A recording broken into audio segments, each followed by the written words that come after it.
David Marcus. MAGA's H-1B civil war is exactly how politics is supposed to work.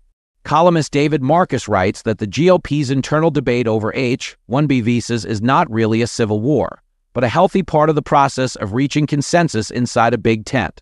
There are two pieces of very good news that have come out of the infighting over H-1B visas for foreign skilled workers in Trump world this week.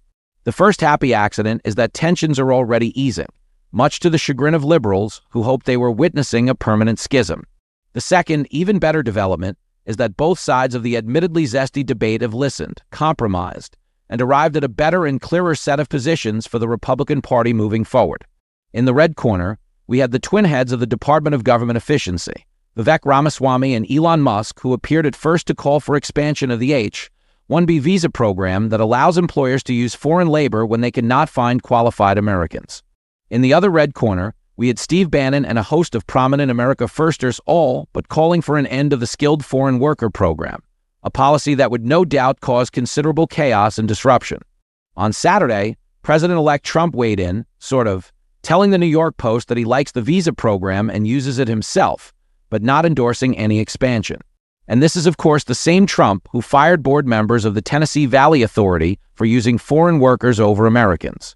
By Sunday morning, as parents quietly sipped coffee and spied the news on their phones, the kids getting a little more sleep before church, things had calmed down considerably in this impromptu intramural immigration debate. For his part, Ramaswamy, after an ill-advised ex-post this week criticizing American families for having more sleepovers and movie nights than their South Asian counterparts, has backed off of his cultural high hill and retrained his sights on the real issue at hand.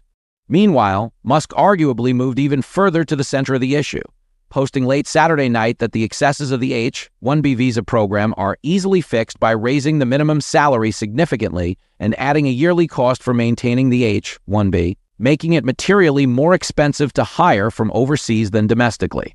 Or as Musk ally and head of Trump's Office of Artificial Intelligence David Sachs put it, Elon has said that H-1B should be overhauled, that it should focus on exceptional talent in high-value areas, and that the scams and low-pay jobs should end.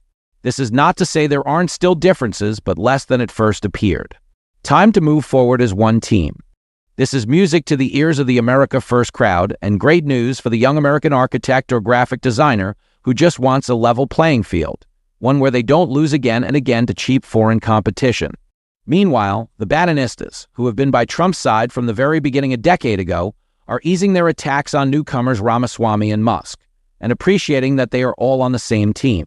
The only real losers in the wake of this kerfuffle are the Democrats and liberal talking heads who hope that they were watching MAGA tear itself apart. As Republicans work out their differences, instead of munching on popcorn, the left is eating crow. There are some lessons to take from the recent unpleasantness. At one point, some in the pro-H-1B crowd and some on the left accused those in opposition of anti-South Asian racism, a terrible lie and an even worse message. Thankfully, this did not last long. And it is important that the generally leftist tactic of pointing and yelling racism did not work, because these are exactly the fights that make our foreign foes with their trolling social media bot farms drool, and they were working overtime to divide Americans this week. Click here for more Fox News opinion. Thankfully, it failed. In the end, as tempers cooled and discourse bent back in the direction of congeniality and good faith, what we are left with is a fructive and fulsome debate over a nuanced issue.